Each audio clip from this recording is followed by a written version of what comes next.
दोस्तों, तारीख 13 दिसंबर भारत के पार्लियामेंट के अंदर एक बहुत बड़ी सुरक्षा चूक हुई थी।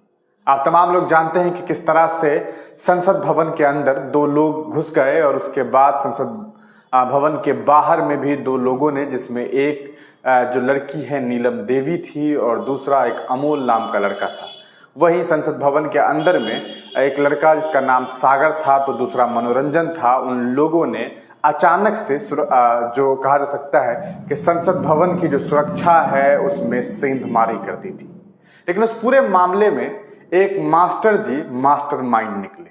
इस पूरे खेल का, इस पूरे जो षड्यंत्र हुआ है, इसके जो मास्टरमाइंड हैं वो बिहार के दरभंगा जिला के रहने वाले हैं।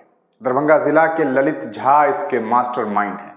वैसे तो ये कोलकाता में रहते थे और कोलकाता में इन्हें लोग मास्टर जी कहा करते थे, लेकिन मास्टर जी जिन्हें कहा जाता था उनके बारे में किसी ने ये नहीं सोचा था कि संसद भवन के अंदर वहां सेंधमारी करने वाला ये लड़का, जिसे हम लोग मास्टर जी जानते हैं, वो मास्टरमाइंड निकलेगा।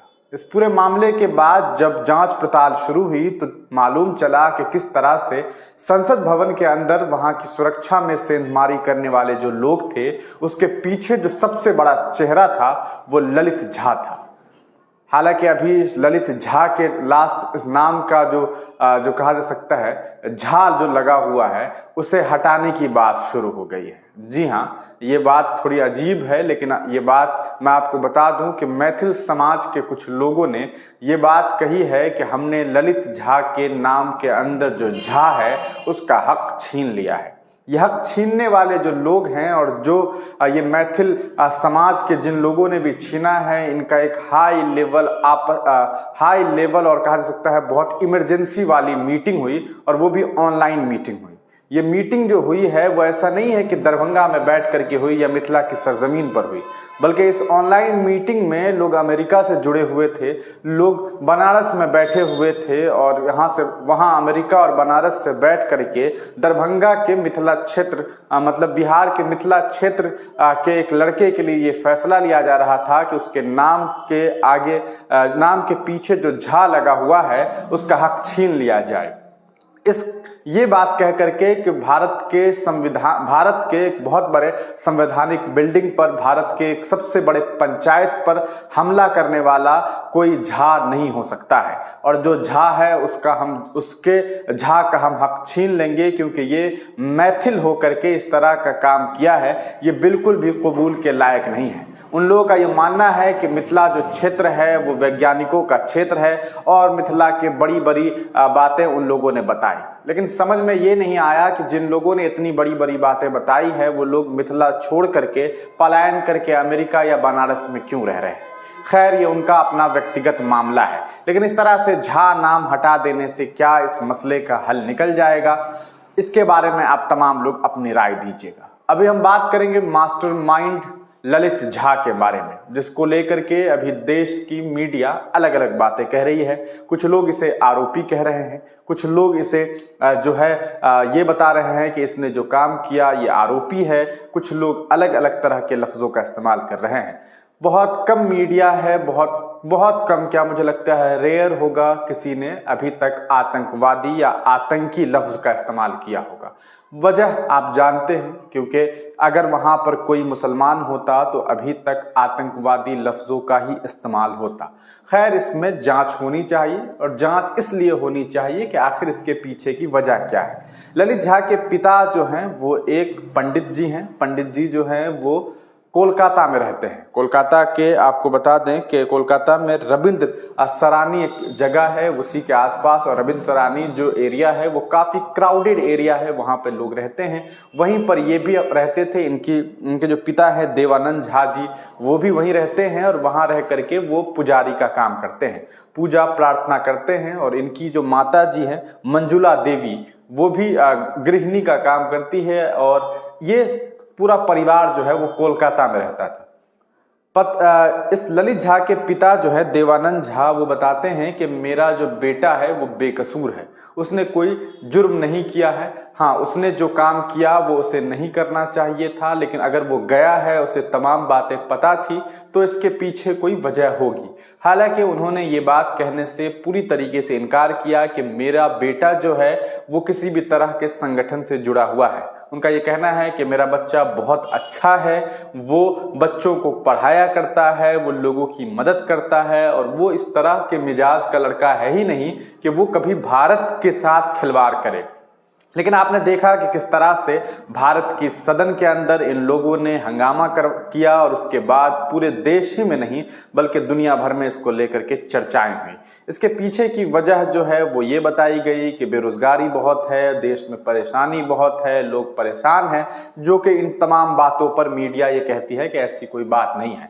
न मीडिया इस पर चर्चा करती है, न गवर्नमेंट को इतनी फुर्सत है कि वो मंदिर और मस्जिद की लड़ाई छोड़ करके बेरोजगारी और महंगाई पर बात करे। इसीलिए ललित झा को लगा, और उनके उसकी जो टीम है उसे ये लगा कि इस तरह का कदम उठाना चाहिए। ये मैं नहीं कह रहा हूं, बल्कि उन लोगों का जैसा मानना है। अब बात करेंगे कि आखिर ये तमाम चीजें जब हुई तो इससे पहले 10 दिसंबर को, क्योंकि 13 को ये सारी बातें हुई, 10 दिसंबर को क्या वजह थी कि ललित ने अपने पिता देवानंद झा को, माता मंजुला देवी को कोलकाता से अचानक दरभंगा के लिए गाड़ी पर बिठा दिया, ट्रेन पे बिठा दिया और उन्हें घर भिजवा दिया। उसके बाद उसने इन तमाम प्लान पर काम करना शुरू किया, और इस पूरी प्लानिंग के तहत इसने काम की। इसने जो किया, इसका काम ये था कि ये पूरी तरीके से उसकी वीडियो को बाहर से, संसद भवन के बाहर से इसने तमाम वीडियो को शूट किया, और उसके बाद वीडियो बना करके इसने अपने एक दोस्त जिसका नाम नीलाक्षा ऐश करके है, उसे इसने वीडियो भेजा, जो कि एक एनजीओ में काम करता है, दो अलग एनजीओ में। उसके पास ये वीडियो भेजा गया। उसने बताया कि मैं बहुत ज्यादा ललित झा को नहीं जानता हूं, ललित झा के बारे में बहुत कम लोग जानते हैं। लोगों का ये मानना है कि ललित झा काफी चुपचाप रहने वाला लड़का था, जिसे कभी इस तरह के माहौल में नहीं देखा गया। लेकिन क्या वजह है कि ललित झा ने ऐसा काम किया? अब बात करेंगे कि आखिर जिन लोगों ने इस पूरे मामले को देखा है, उसके बाद लोगों की क्या कुछ राय है। सबसे पहले बात करें कि इनके ऊपर अभी तक क्या कुछ हुआ है। यूएपीए के तहत इन लोगों पर केस किया गया है। यूएपीए का मतलब होता है कि उनके ऊपर देशद्रोह का केस शुरू किया गया है, उसके तहत कार्रवाई होगी। इस बीच दरभंगा पुलिस, खास करके दरभंगा की जो बहेरी थाना है, वहां की जो पुलिस है, ये इन लोगों से, इनके माता पिता से, खास करके जो इनके पिताजी हैं देवानंद झा से, मंजुला देवी से 1 घंटे की पूछताछ भी हुई थी। पूछताछ के बाद वो लोग चले गए, और उन लोगों ने, और खास करके इनके जो पिता है, ललित जी के पिता, ललित झा के जो पिता हैं देवानंद झा, उनका ये कहना है कि मेरे बेटे के साथ अगर कुछ होता है, अगर उसे परेशान किया जाता है या उसे प्रताड़ित किया जाता है, तो ये बिल्कुल भी अच्छा नहीं होगा। उनकी मां ने ये बात कही है कि मैं न्यायालय में भी जाऊंगी, और न्यायालय जा करके इस पूरे मामले को लेकर के लड़ाई लड़ूंगी। घर के मुताबिक अगर घर के हालात को देखें तो काफी छोटी फैमिली से रहने वाले ये लोग हैं। ललित झा के पिता का कहना है कि मेरे बेटे ने कुछ ही महीने पहले मुझसे 7 लाख रुपए मांगे थे। 7 लाख रुपए मांगने पर मैंने जब उससे पूछा कि तुम्हें 7 लाख रुपया क्यों चाहिए, तो उसने जवाब दिया कि मैंने नीट की परीक्षा दी थी और मैं क्वालिफाई हो गया हूं। इस बीच आपको बता दें कि ललित झा की उम्र 28 साल है। 28 साल की उम्र में भी वो नीट की तैयारी कर रहा था, उसे शायद डॉक्टर बनना था। खैर, इस बीच उसने ये बात कही कि मेरे रैंक बहुत अच्छे नहीं हैं, लेकिन 7 लाख रुपया देने से मेरा एडमिशन हो जाएगा, और अभी तत्काल मुझे 3 लाख रुपए की जरूरत है। जिस पर इसके पिता देवानंद झा का कहना है कि मेरे पास पैसे नहीं थे, आर्थिक कमजोरी की वजह से मैंने अपने पुत्र को मना कर दिया। लेकिन मना करने का मुझे अफसोस भी था कि क्योंकि मेरे पास पैसा नहीं था और मैंने मना कर दिया, उसे पैसा नहीं दिया। अब दरभंगा के अलीनगर के रामपुर उदय गांव का रहने वाला ललित झा आखिर इन चक्करों में क्यों फंस गया? क्या वजह थी कि इसने इस तरह का काम किया? क्या इसके पीछे कोई बड़ी साजिश है जिस पर अभी भी पर्दा डला हुआ है? क्या आने वाले वक्त में बहुत बड़ा खुलासा होने वाला है? क्या ये मालूम चलने वाला है कि ललित झा किसी बड़ी संगठन से जुड़ा हुआ है? क्या ऐसी कुछ मालूमात सामने आएगी कि ललित झा के पीछे भी कोई बहुत बड़ा आदमी है जिसने इस तरह का काम किया है? आप तमाम लोगों की क्या राय है, अपनी राय कमेंट सेक्शन में जरूर दीजिएगा। ललित झा अब सिर्फ ललित है जैसा कि मैथिल समाज के लोगों का कहना है, मैथिल समाज के कुछ चुनिंदा लोगों का कहना है जो लोग अभी मिथिला के क्षेत्र में नहीं रह रहे हैं। अखबार की एक कटिंग मेरे सामने है जिसमें लिखा है कि मैथिल समाज ने ललित से छीना झा टाइटल, किया समाज से बहिष्कृत। और जिन लोगों ने बहिष्कार किया है समाज से वो लोग यहाँ पे नहीं है। एक जो शख्स है वो व्यवसायी है, गुआना अमेरिका में रहते हैं, वहां जाकर के व्यापार करते हैं। आखिर क्या वजह है कि जब इतनी अच्छी धरती है, इतना अच्छा कहा जा सकता है सब कुछ है जब मिथिला क्षेत्र में, तो ये अमेरिका में क्या कर रहे हैं? यहाँ रह करके व्यवसाय क्यों नहीं कर रहे हैं? कुछ लोग इस पर भी सवाल खड़ा कर रहे हैं कि अमेरिका और बनारस में बैठ करके लोग बिहार के दरभंगा के एक छोटे से गांव के कस्बे के रहने वाले इंसान का झा का टाइटल वो लोग हटा दे रहे हैं जो लोग मिथिला क्षेत्र में रह करके मिथिला के विकास की बात तो नहीं करते, बस ये कहते हैं कि मिथिला जो है वो कवि, कोकिल, विद्यापति, महर्षि विश्वामित्र, ऋषि कनाद, जयमिनी और गौतम जैसे विद्वानों की भूमि रही है। लेकिन अभी क्या है, इस पर इन लोगों ने गौर व फिक्र क्यों नहीं किया? क्या ऐसे किसी के टाइटल हटा देने से टाइटल हट जाता है? क्या आप ये कह देंगे कि हम मानते ही नहीं हैं कि ये झा हैं तो इससे सारा कुछ क्लियर हो जाता है? ये थोड़ी अजीब बात है। इन तमाम मुद्दों पर आपकी क्या राय है, अपनी राय कमेंट सेक्शन में जरूर दीजिएगा। आपको बता दें कि ललित झा से पूछताछ लगातार जारी है। अब देखना यह है कि आने वाले वक्त में नेगोशिएशन के बाद क्या कुछ जो है खुलासे होते हैं। लेकिन रही बात इस पूरे मामले पर